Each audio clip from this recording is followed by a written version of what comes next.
പരമ ദിവ്യകാരുണ്യത്തിന് ആരാധനയും സ്തുതിയും പുകഴ്ചയും ഉണ്ടായിരിക്കട്ടെ. സഹിക്കുന്ന സ്നേഹമാണ് ക്ഷമ. ക്ഷമയോടുകൂടെ അടിക്കടി ക്ഷമിക്കേണ്ട സാഹചര്യം കുടുംബത്തിലാണ് വരണത്. ഒരുമിച്ച് കുടുംബത്തിൽ മാത്രമല്ല, ഒരേ കോവർക്കറോടുകൂടി ഇപ്പോൾ ഹെഡ് മാസ്റ്റർ, ടീച്ചേഴ്സ് അവർ 5 കൊല്ലം 6 കൊല്ലം ഒരുമിച്ച് താമസിക്കുന്നവരാണ്. അപ്പോൾ ഒരേ സ്വഭാവമുള്ളവരും അതിന് വൈരാഗ്യം സൂക്ഷിക്കുന്നവരും, ചില ആൾക്കാർക്ക് വൈരാഗ്യം മനസ്സിൽ നിന്ന് പോകാത്ത ബലഹീനന്മാരും ഒക്കെ ഉണ്ടാവും. അപ്പോൾ ഇവിടെ കൂടെ താമസിക്കുമ്പോൾ സ്വാഭാവികമായിട്ട് നമുക്ക് വേണ്ടത് പ്രത്യാശയാണ് വേണ്ടത്.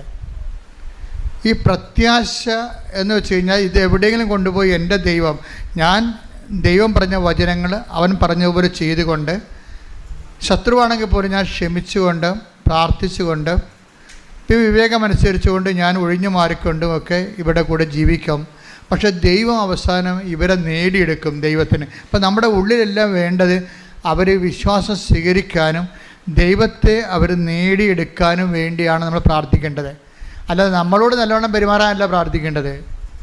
നമ്മളെ വൈരാഗ്യത്തോടെയും മത്സരത്തോടെയും നമ്മുടെ തകർച്ചകൾ ആഗ്രഹിച്ചുകൊണ്ടിരിക്കുന്നവരെ നമ്മളോട് നല്ലവണ്ണം പെരുമാറാണ് നിങ്ങൾ പ്രാർത്ഥിക്കുന്നത്. അവിടെയാണ് കുഴപ്പം വന്നത്. അങ്ങനെയല്ല വേണ്ടത്. നിങ്ങളോട് അവർ നല്ലവണ്ണം പെരുമാറണമേ, നല്ല രീതിയിൽ കുടുംബത്തിൽ സമാധാനം ഉണ്ടാകണമേ എന്നല്ല, ദൈവത്തിന് സമാധാനം ഉണ്ടാകണം.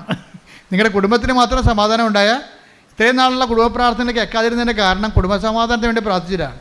എന്താ കാര്യം? ദൈവത്തിന് അവിടെ പങ്കെടുത്തില്ല. നിങ്ങൾ ചെയ്യേണ്ടത് എന്താണെന്ന് വെച്ച് കഴിഞ്ഞാൽ കുടുംബത്തിൽ സമാധാനം ഉണ്ടാകും. ഭർത്താവ് കുടിക്കാതിരിക്കണം, അല്ലെങ്കിൽ ഭാര്യ എടുത്തുചാട്ടം നിർത്തണം, അല്ലെങ്കിൽ കാന്തിരി പൊന്തിരി ചിലവാക്കുന്ന രീതിയിൽ നിർത്തണം, ആവശ്യമില്ലാത്ത കാര്യത്തിനെല്ലാം കയറി വായത്തിറക്കി പിടിക്കണം, സ്വഭാവം മാറ്റണം. കുടുംബത്തിൽ സമാധാനമാണ്. കുടുംബത്തിൽ സമാധാനം ഉണ്ടാകണമെന്ന് വെച്ചാൽ ദൈവത്തിന് എന്താ പ്രയോജനം? ഒരു പ്രയോജനമില്ല.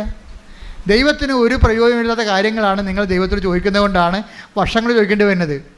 ഇതിനെ നിങ്ങൾ ടെസ്റ്റ് ചെയ്യണം. എന്ത് ചെയ്യണം? ദൈവത്തിന് പ്രയോജനമുള്ള ആ രീതി എന്താണ്? എൻ്റെ ഭർത്താവ് ദൈവത്തെ അറിയണമേ. പ്രശ്നം തീർന്ന് ദൈവം അത് കേൾക്കണമെന്ന് ഇത് സമയമെടുക്കും. കാര്യം എന്താണ്? നീ കൂടി ദൈവത്തെ അറിയണ്ടേ? ഭർത്താവ് മാത്രം അറിഞ്ഞാൽ പോരല്ല. പറഞ്ഞല്ലേ, എൻ്റെ ഭർത്താവ് ദൈവത്തെ അറിയണേ.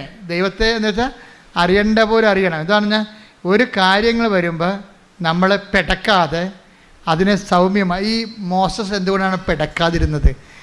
അവർ തോന്നിവാസികളായിരുന്നേ. അവരെ ഇടക്കിടക്ക് മോശമെന്ന് പറയും. ഈജിപ്തിലെ ഇറച്ചിച്ചട്ടിയെക്കുറിച്ച് ഓർക്കുമ്പോൾ ഞങ്ങൾ ഈ മരുഭൂമി കൊല്ലാൻ കൊണ്ടുവന്നതെന്ന് നിന്നെ ഞങ്ങൾ ചവിട്ടിക്കീറുന്നൊക്കെയാണ് ഇവർ പറയണത്. ഇവർ attack the word of God. ശ്രദ്ധിക്കട്ടെ. ഹല്ലേലൂയ ഹല്ലേലൂയ ഹല്ലേലൂയ ഹല്ലേലൂയ. യേശുവേ നന്ദി. ഹല്ലേലൂയ ഹല്ലേലൂയ ഹല്ലേലൂയ. യേശുവേ ആരാധന ആരാധന ആരാധന ആരാധന. യേശുവേ നന്ദി. മഹത്വം മഹത്വം മഹത്വം. ഹല്ലേലൂയ ഹല്ലേലൂയ ഹല്ലേലൂയ ഹല്ലേലൂയ. യേശുവേ സ്തുതി. ഹല്ലേലൂയ ഹല്ലേലൂയ ഹല്ലേലൂയ. പുറപ്പാട് 16:2-3. പുറപ്പാട് 16:2-3. മരുഭൂമിയിൽ വെച്ച് ഇസ്രായേൽ സമൂഹം ഒന്നടങ്കം മോശയ്ക്കും അഹറോനും എതിരായി പിറുപിറുത്തു. ഇസ്രായേൽക്കാർ അവരോട് പറഞ്ഞു, ഈജിപ്തിൽ ഇറച്ചിപ്പാത്രത്തിനടുത്തിരുന്ന് തൃപ്തിയാവോളം അപ്പം തിന്നുകൊണ്ടിരുന്നപ്പോൾ കർത്താവിന്റെ കരത്താൽ കൊല്ലപ്പെട്ടിരുന്നുവെങ്കിൽ എത്ര നന്നായിരുന്നു. അപ്പൊ ഈ മോശസിനും അഹ്റോനും എതിരെ പിറുപിറുക്കുകയാണ്.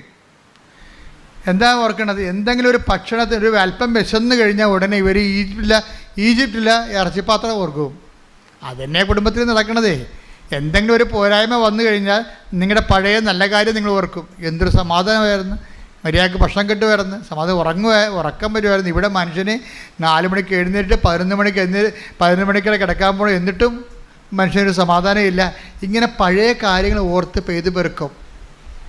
ഈ ഈജിപ്തുകാരൻ ചെയ്താൽ അത് ഇസ്രായേൽക്കാരൻ ചെയ്താൽ അത് തന്നെയാണ്. അവർക്ക് അല്പം വിശന്ന് കഴിഞ്ഞാൽ പണ്ടത്തെ കാര്യം ഓർക്കും. എന്താ ഞങ്ങളെ കൊണ്ട് അവിടെ ആക്കാൻ പറയും. ഇതെന്നല്ലേ ഈ കാലത്തും പറയണം, എന്നെക്കൊണ്ട് വീട്ടിലാക്കുന്നത് പറയണം. അതന്നെ സംഭവം. അവർ പറയണം അത് തന്നെയാണ്. അപ്പോൾ ഇതിനകത്ത് വരുമ്പോൾ മോസസിന് പ്രത്യേകത ഉണ്ട്. ഇവരെന്തെല്ലാം തലകുത്തി പറഞ്ഞാലും ഇവരുടെ മുഖത്ത് നോക്കിയിട്ട് ഒരിക്കലും ശപിക്കുകയൊന്നും ചെയ്യത്തില്ല. ശാന്തമായി നിൽക്കുകയുള്ളൂ. അതാണ് സൗമ്യത എന്ന് പറയണത്. എന്താണ്? സഹിക്കുന്ന സ്നേഹം പ്ലസ് കുറച്ച് സമയമെടുക്കുമെന്ന് കർത്താവിനറിയാം. ഓരോരോ കാര്യങ്ങൾക്ക് പരിഹാരം ഉണ്ടാക്കണമല്ല. നമുക്ക് വലിയ യാത്രയാണുള്ളത്. അതുകൊണ്ട് ഓരോരോ വിഷയത്തിന് എടുത്ത് ചാടാൻ പോയി കഴിഞ്ഞാൽ അതിന് നേരം ഉണ്ടാകത്തുള്ളൂ. അവസാനം എല്ലാം കർത്താവ് ക്രമീകരിക്കും. മോശത്തിന് നല്ല വിശ്വാസമാണ്. എന്താണ്? അവസാനം എൻ്റെ ദൈവം എല്ലാം നല്ലവണ്ണം ക്രമീകരിക്കും. അതിൽ നിന്ന് പ്രത്യാശ വരികയും, അപ്പോൾ സഹിക്കുന്ന സ്നേഹത്തിൻ്റെ കൂടെ പ്രത്യാശ കയറ്റിയപ്പോഴാണ് എന്ത് പറ്റിയത്? സൗമ്യത ഉണ്ടായത്. അപ്പോൾ ഇത് നിങ്ങളെല്ലാവരും ഒരു കുടുംബസമാധാനം ഇല്ലെങ്കിൽ ദൈവത്തെ കക്ഷി ചേർത്തിട്ട് അവസാനം കർത്താവെല്ലാം ശരിയാക്കും. എൻ്റെ മക്കൾക്കായാലും അപ്പം പറയും, എൻ്റെ അച്ഛ അവരെ വേറെ വിശ്വാസത്തിലേക്ക് അവൾ പ്രേമിച്ച് നടക്കുകയാണെന്ന് പറയുമ്പോൾ നിങ്ങളെ എന്താ പ്രശ്നം വെച്ച് കഴിഞ്ഞാൽ അപ്പോൾ അവൾ അത് വിട്ട് കഴിഞ്ഞാൽ നിങ്ങൾ ഓക്കെ ആവുക. നിങ്ങൾ ഓക്കെ ആവും, പക്ഷേ ദൈവം ഓക്കെ ആകത്തില്ല. എന്താ കാര്യം വെച്ച് കഴിഞ്ഞാൽ അവളും ദൈവത്തെ അറിയാതെയാണ് മരിക്കണമെങ്കിലുള്ള അവസ്ഥ എന്തായിരിക്കും? അതാണ് വിഷയം.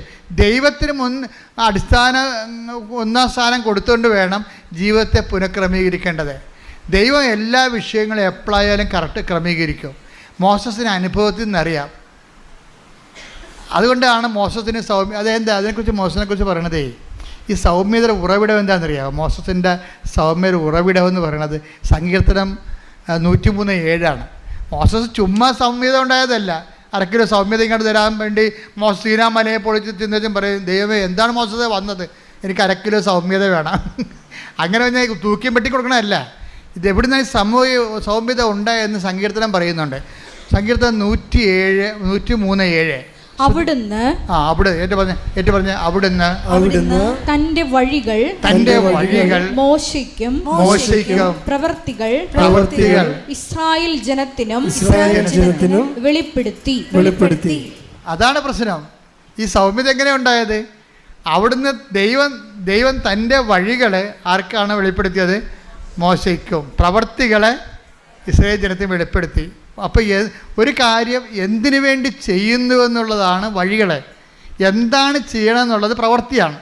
കൽമഴ പെയ്തു, അത് പ്രവൃത്തിയാണ്. അവന്മാരുടെ മുട്ടത്തലെ എന്താണ് കാലക്കേട് വന്നവന് മുട്ട അടിച്ചപ്പോൾ കൽമഴ പെയ്തെന്ന് പറഞ്ഞ പോലെ അത് എന്താണ് തലേ വീണെന്ന് മാത്രമേ ഇസ്രായേൽ ജനത്തിന് അറിയത്തുള്ളൂ. അവരതുകൊണ്ട് തന്തക്ക് വിളിക്കും. പക്ഷേ മോശം തന്തക്ക് വിളിക്കത്തില്ല. എന്താ കാര്യം? എന്തിനാണ് ദൈവം അത് ചെയ്യണത്? എന്താ കാര്യം? തൻ്റെ ശക്തിയുടെ പ്രവൃത്തികളെ ഇസ്രായേലിന് കാണിക്കണതും ഫറവോയ്ക്ക് മാനസാന്തരം ഉണ്ടാകാനും ഫറവോയേക്കാൾ ശക്തനാണ് ദൈവം എന്ന് ബോധ്യപ്പെടുത്താൻ വേണ്ടിയാണ് ഓരോ അടയാളങ്ങളെ കാണിക്കണത്. അപ്പോൾ അതാണ് എന്താണ് തൻ്റെ പ്രവൃത്തികൾ, തൻ്റെ വഴികൾ മോശസിനും എന്തിനാണ് ചെയ്യണതെന്നുള്ളത്. കുടുംബത്തിൽ എന്തിനാണ് പ്രശ്നം ഉണ്ടാകുന്നത്? പ്രസാദവരം ഉണ്ടാകാനാണ്. തീർന്നില്ല പരിപാടി. കുടുംബത്തിൽ എന്താണ് പ്രശ്നങ്ങൾ ഉണ്ടാകുന്നത്? ദൈവം ഒറ്റ വാക്ക് പറയും, എന്താണ്? പ്രസാദപരം, grace, not by merit but by grace. ആ ഉടമ്പടിയുടെ അസ്തവാപ്തവാക്യം നമ്മളെ പ്രശ്നങ്ങൾ ഉണ്ടാകുന്നത് എന്തിനാണ്? പ്രസാദപരം ഉണ്ടാകാൻ.